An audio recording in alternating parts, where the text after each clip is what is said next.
সুদূর আমেরিকায়। হ্যাঁ, কিরকম কেটেছিল ছোটবেলাটা? ছোটবেলা দিদি আমার ভারী সুন্দর। আমি মেদিনীপুরে মিশন গার্লসের স্টুডেন্ট। তারপর স্কুলের গন্ডি পেরানোর পরে মেদিনীপুরে যে গোপ কলেজ আছে, ওমেন্স কলেজ আছে, সেখান থেকে আমার গ্র্যাজুয়েশন কমপ্লিট হয়। যেহেতু আমার বাবা পুলিশে চাকরি করেন, আমার পরিবারের বহুজন পুলিশে চাকরি করেন, আমার ভারী ইচ্ছা ছিল মিলিটারি জয়েন করার বা আর্মি জয়েন করার। তো বহুদিন ধরে আমার সম্বন্ধ দেখাও তার সঙ্গে চলছে, যেহেতু আমি বাড়ির বড় মেয়ে, আমরা 2 বোন 1 ভাই। তো সেই সময় আমার স্বামী, যিনি আমার হাজব্যান্ড আর কি, ওনার সম্বন্ধটি আসে। তো আমি তার আগে বহু সম্বন্ধতে নাই করেছি, কারণ আমি খুব ডিটারমাইন্ড ছিলাম যে আমাকে চাকরি একটা করতে হবে এবং আমি পুলিশেই চাকরি করব।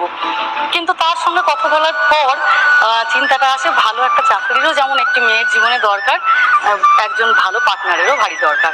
তো তখন সেখান থেকে সরে আসি, এসে আমি বিয়েটাই করি, কারণ আমার ওকে খুব পছন্দ হয়েছিল। তো এইভাবে দুজনে খুব সুন্দর সংসারই চলছিল। ব্যাঙ্গালোরে আমরা 10 বছর কাটাই। তখন হাউসওয়াইফ ছিল? তখন আমি একদম হোম মেকার। তারপরে অফিস থেকে ওকে ইউএসএ তে ট্রান্সফার করাই। তো যাওয়ার পরেও আমরা বছরে একবার করে আসা যাওয়া করতাম। যখন আসতাম দিদি, তখন আমার পাড়া প্রতিবেশী, আমার আত্মীয় স্বজনরা যখন দেখা করতে আসতেন আমার সঙ্গে, আমি কেমন আছি না আছি জিজ্ঞাসা করার পরেই তাদের প্রশ্ন হতো, এই হ্যাঁ রে, রোজ ভাত খাস ওখানে? কাকিমা খাই। কত করে চাল নেয়? হ্যাঁ, পোস্ত টোস্ত পাস, ঝিঙে পাস, পটল? কাকিমা পটল পাই, কিন্তু বড্ড দাম জানো। কত দাম? আমাদের এখানে তো 30 টাকা কেজি। কাকিমা ওখানে প্রায় 900 টাকা কেজি। বলছিস কি? তখন আরেকদিন কাকিমা, মাছ বোধহয় পাস না, রুই কাতলা না? আর না কাকিমা, তাও পাই, তবে ফ্রোজেন। এখানকার মতো স্বাদ হয় না কাকিমা, তা হয় না। আমাদের মতো ইলিশটা কি পাও?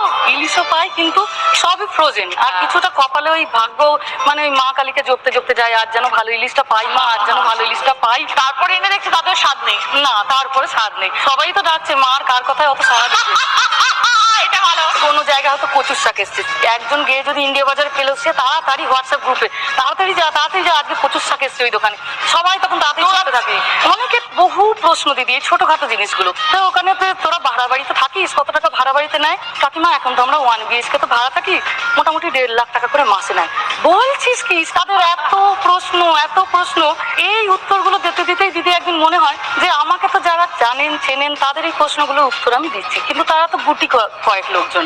এই প্রশ্ন তো তাহলে বহু লোকজনের। তখন মনে হলো তাহলে এইগুলো নিয়ে ছোট ছোট করে তাহলে ভিডিও করলে হয়। Very good idea. হ্যাঁ, সেখান থেকেই দিদি ওই পেজটি খোলা, প্রবাসে ঘর কন্যা। আজকে তুমি এত দূরে চলে গেছো, কি মিস করো নিজের গ্রামে? সবই মিস করি, সব। তাই তো এখানে মা বাবা, শ্বশুর বাড়ি, ভাই বোন, আমার পাড়া, স্কুল, চেনা রাস্তা, অলি গলি, সব। খাবার দাবারটা একদম আমার মায়ের হাতের রান্না আমি প্রচন্ড মিস করি। হ্যাঁ, আমি খুব মিস করি আমার মেদিনীপুরের ফুচকা, কারণ আমি বহু জায়গায় ফুচকা খেয়েছি, আমার মেদিনীপুরের মতো ফুচকা আমি কোথাও খেতে পারি না। ফুচকা ক্যালিফোর্নিয়াতে 500 টাকায় 5টা। হজম হবে না। তার মধ্যে মেয়ে একটা খেয়ে না, ছেলে একটা খেয়ে না, তখন বড় একটা খেয়ে না, তো 2টো ফুচকা।